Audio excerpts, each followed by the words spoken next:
Energy, the holy grail, is a power source that's inexpensive and clean with no emissions. Well over 100 startups in Silicon Valley are working on it. One of them, Bloom Energy, is about to make public its invention, a little power plant in a box they want to put literally in your backyard. You'll generate your own electricity with the box, and it'll be wireless.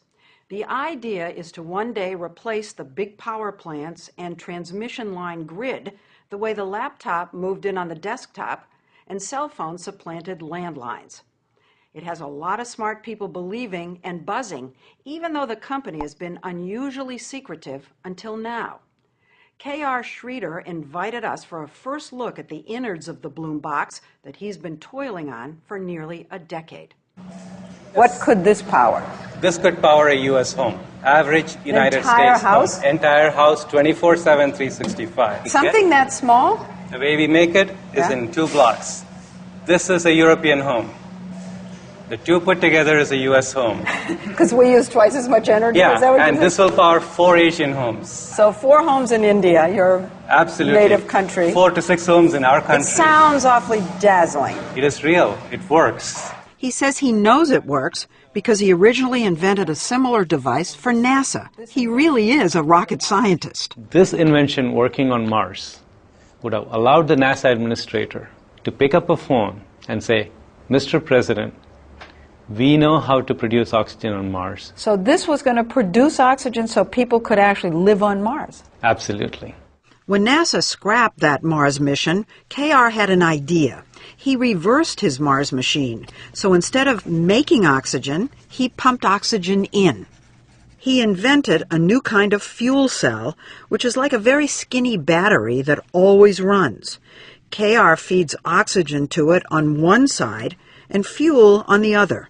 The two combine within the cell to create a chemical reaction that produces electricity.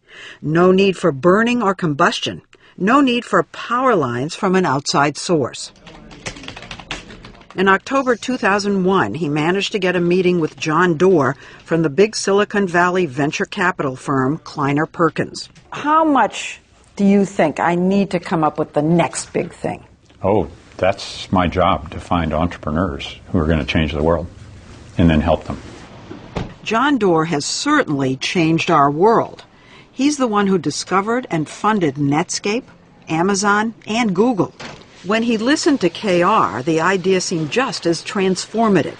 Efficient, inexpensive, clean energy out of a box. But Google, 25 million. This man said how much money? At the time, he said over $100 million. Didn't smoke start coming out of your ears? And no? No. That was okay? That was okay. So nothing he said scared you? Oh, I wasn't at all sure it could be done. But there was a selling point. Clean energy was an emerging market worth gazillions. I like to say that the new energy technologies could be the largest economic opportunity of the 21st century. Was this your very first Clean energy investment? Yeah. This was the very first. Many followed, and the clean tech revolution in Silicon Valley was off and running, with startups that produce thin, flexible solar panels, harness wind with giant balloons, or develop new fuels from algae. But Bloom is among the most expensive. I heard actually so far, not just from Kleiner Perkins, but total $400 million. You're in the ballpark. With that kind of money comes a lot of buzz. In Silicon Valley, every time a company raises over $100 million and they haven't come out with a product yet, everybody starts getting the heebie-jeebies. Michael Kanellis is the editor-in-chief of the website Green Tech Media. You're very skeptical. I can see this, obviously.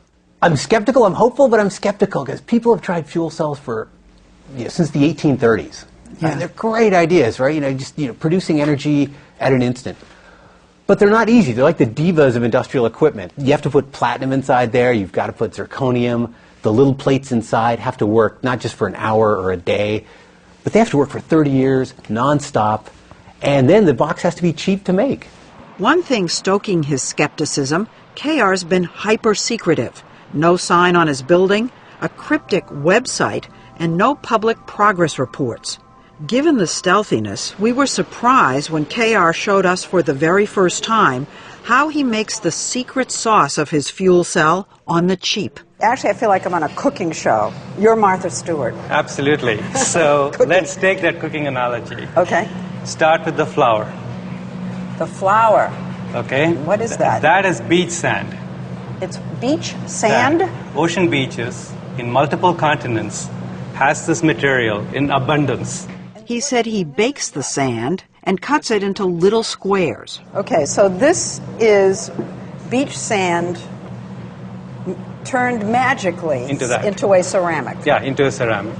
And then he coats it with green and black inks that he developed. Okay, is it a secret formula? There is a secret formula. Okay. And you take that and you apply that, you paint that on either side of this white ceramic to get a green layer and a black layer. And that's it? That's it. That's the secret. So what I'm holding in my hand is a fuel cell. This is the fuel cell? This is the fuel cell. Skinny, and this will generate power. This will generate power. One disc powers one light bulb. The taller the stack of discs, the more power it generates. In between each disc, there's a metal plate, but instead of platinum, KR uses a cheap metal alloy. The stacks are the heart of the Bloom box. Put 64 of them together, and you get something big enough to power, say, a Starbucks. So this is it? KR offered to give me a sneak peek inside the Bloom box. Nobody has seen this before. Are you going to let me look inside? Absolutely. Okay. Why not? This is... So, go ahead. Here we go. Okay. Oh. All those modules that we saw go into this big box. Fuel goes in, air goes in, out comes electricity. Is the Bloom box intended to get rid of the grid? The Bloom box is intended to replace the grid for its customers. It's cheaper than the grid. It's cleaner than the grid. Now, won't the utility companies see this as a threat and try to crush Bloom? No, I think the utility companies will see this as a solution. All they need to do is buy Bloom boxes, put them in the substation or the neighborhood, and sell that electricity. And they'll buy these boxes? They buy nuclear power plants. They buy gas turbines from General Electric. To make power, you still need fuel. Many past fuel cells failed because they needed expensive pure hydrogen. Not this box. Our system can use fossil fuels, like natural gas. Our system can use renewable fuels, like landfill gas, biogas. Solar? We can use solar. You know, it's very difficult for us to come in here and make an evaluation. How are we supposed to know whether what you're saying is true? Why didn't we talk to our first customers? He already has customers. 20 large, well-known companies have quietly bought and are testing Bloom boxes in California. Like FedEx. We were at their hub in Oakland the day Bloom installed their boxes, each one costing $700,000 to $800,000.